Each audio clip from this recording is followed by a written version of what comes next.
Welcome back to Open Mic.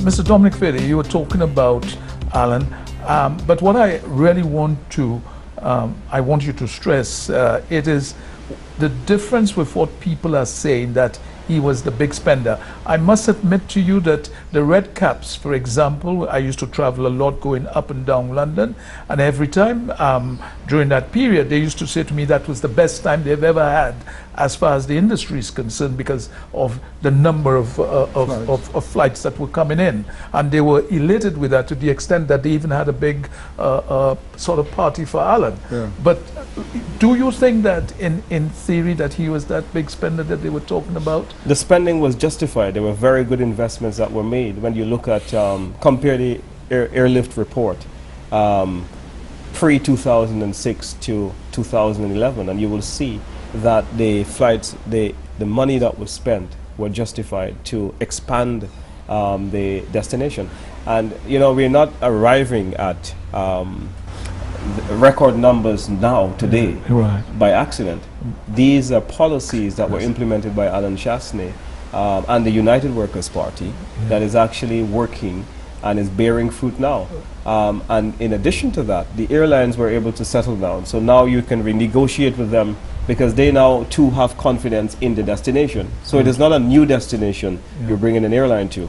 If I'm coming to you and you're not used to flying this route and you're not quite sure how it will work, especially at a time of very high oil prices, which was the reality when we were negotiating those airlines. It was well over $100 a barrel. $150. There you go. And a lot of the airlines were losing money. And they were very concerned and skeptical about new routes. And it was a time of jostling the numbers in the airline business. So you had to give them some kind of assurance to make them come. But let's deal with the spending issue, because I wanted to talk about performance in the Canadian market. I want to give Michael just a chance there. Michael, what do you think of what Mr. Fede is saying right now? Well, I concur with what Mr. Fede had done, because I know very well what took place when Alan first became the minister, because I distinctly remember we only had half of one flight on British Airways when he went in, because British Airways had bought over the routes from BWI. And Alan had actually warned Philip Pierre when he was in power to be careful that he should try, but they had done nothing about it. And when he got into power, just maybe 1 week, he only had a window opportunity of 1 week, and he flew to London, met the chairman of British Airways, and was able to get one flight a week. And then what made it convenient for Alan was the fact that he knew that British Airways had an agreement with the Trinidad government that besides paying them £6 million for the slots at Heathrow, they would provide him with 3 flights per week. And Alan knew that Trinidad couldn't fill the flights. So he encouraged British Airways to make a stopover in St. Lucia to fill the flight.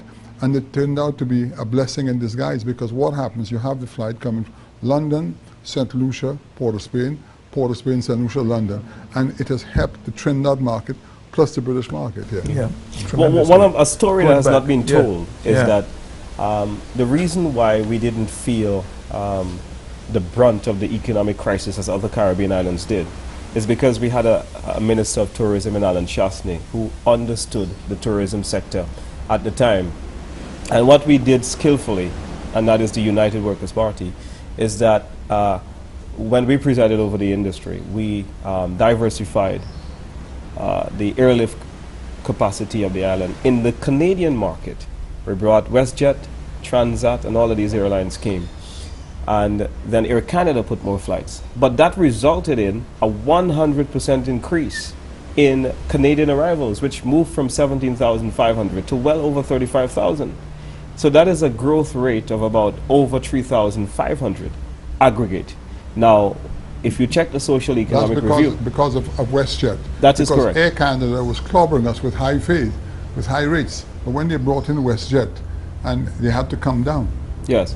Now, when you go now to check the social economic review, and you'll see the arrival numbers, and you will see that the Canadian growth rate has slowed down significantly. In the last 4 years, we've only been able to increase that by 6,000, as opposed to a term where a tourism minister expanded it by 17,500.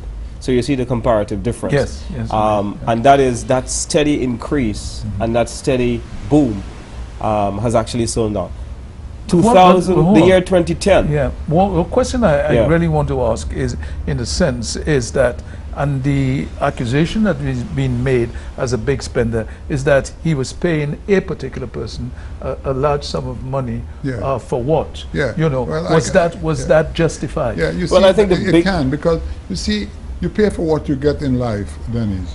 It was Mr. Heppel. Yes, okay? exactly. Mr. Heppel was getting, say, $10,000 a month. You know, by St. Lucian standards, it was a lot of money, but you know, you pay for what you get. Just as a quick comparison, where is Heppel today? Heppel is now went straight back to Aruba, and Aruba has like 15% growth on and they have 14,000 rooms. 14,000 rooms. Quite. We have 3,000. They're almost 5 times our capacity, and they had a 14% increase. Now, and who is it? Mr. Heppel is running it, okay? But they tormented Mr. Heppel the same way they tormented Mr. Chu. You know, we have a phobia for, should I say, targeting successful people. Yeah, and you know, I mean, during Alan's tenure, I mean, everyone knows it. And between Kenny, Anthony, and Philip here, they hounded the guy down. But Alan doesn't bother with those guys at all. These things don't faze him at all, because they don't understand the business side of it, you know. Today, Dr. Anthony will say he's spending less money, but as Dominic quite rightly pointed out, Alan set the base for them. Take, for instance, the Jazz Festival. It was Alan who brought the Jazz Festival here, and it was Coco Charles who helped him. They all fought him. They didn't want to go to Pigeon Island. And even though he brought it here, when he got into power, he told the government that the Jazz Festival has to change its modus operandi, because it was, in his view and the view of many, it is becoming a musical festival. It was no longer a jazz festival. Quite. And everything gets stale. You have to reorganize it. And he felt that the kind of money that they were spending on the jazz festival, it had already achieved its purpose, because the purpose of the jazz festival was actually to fill the season in May when things were a bit slow. But St. Lucia was already growing, and what he should have, he told them that should be done and started was to break up the jazz festival, the monies they get, into 3 different parts and string it along. But they have, you know, they've now taken, for instance, with Carnival, and they've put everything together. What you're doing right now in Jazz Festival, it has defeated its purpose. It's just recycling local money, and that's not what it was for. Well, but you know, history will show in this country that the biggest spender, and I'll take just a few seconds to say this, is Kenny Anthony. And why? I say, why? Let's look at the debt to GDP ratio in the year 1997. You check it, and it was like 40 point something percent. By the time the Labour Party left, the debt to GDP ratio was over 60%. Okay, a 50% increase in the debt to GDP ratio in 2 terms. Why do you think that? That has never happened ever in the history. What made you think that, quite possibly, that they probably inherited something that they had to probably spend money, or was it because that the party themselves did not perform as they should have? No, I think we got carried away, and there was a bit of a knee-jerk reaction without studying the economic imperatives and the developmental imperatives. They wanted to beef up the infrastructure, building a lot of secondary schools, building 2 stadiums to host 1 international event annually, and there are a number of different things that they went on. But I think that Sir John has been vindicated, because he proved that development is a process. You can't be, yes, we needed more schools, and we needed a university now as well, but you can only build your social infrastructure when you have money to pay for it. And we are at this stage now where we are putting VAT on the backs of our people because we did not manage our fiscal situation But properly. are you saying that the United Workers' Party was not going to put VAT was not going to bring in VAT? Is that what you're saying? No, I'm saying that it became, I'm talking between the period of how we managed the economy between 1997 and 2006. Now, by the time you got into government in 2006, the fiscal situation was already so bad that you didn't have a choice, that you had to find ways and means to increase the recurrent expenditure. And so VAT was a consideration. But it might not have been possible because our debt to GDP ratio has never gotten beyond 40% under the United Workers' Party government. So John had built this country. We've built roads, we've built schools, we've built the banana industry, we've built the international airport, Point Surfing, a number of important infrastructural projects were done. But we kept a very tight ship. We left elbow room. When you live in a small island development state where you're susceptible to risks such as hurricanes and natural disasters, you've got to leave borrowing room. Look at Dominica now. Their debt to GDP ratio was well over 100.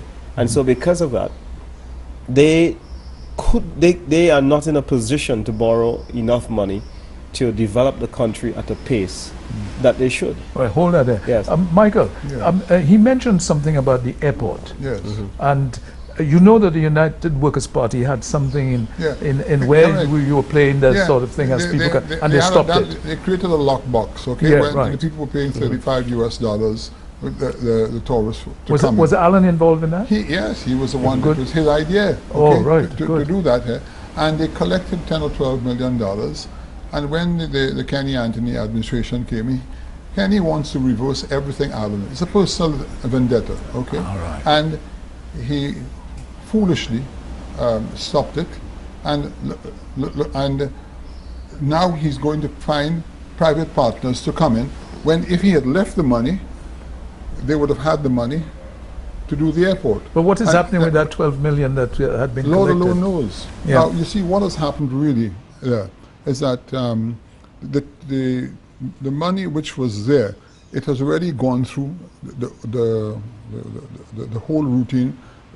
And IATA had been informed about it, and from what I understand, they actually told him that it was not a good idea to stop the money, but he went and he still stopped it, you know, and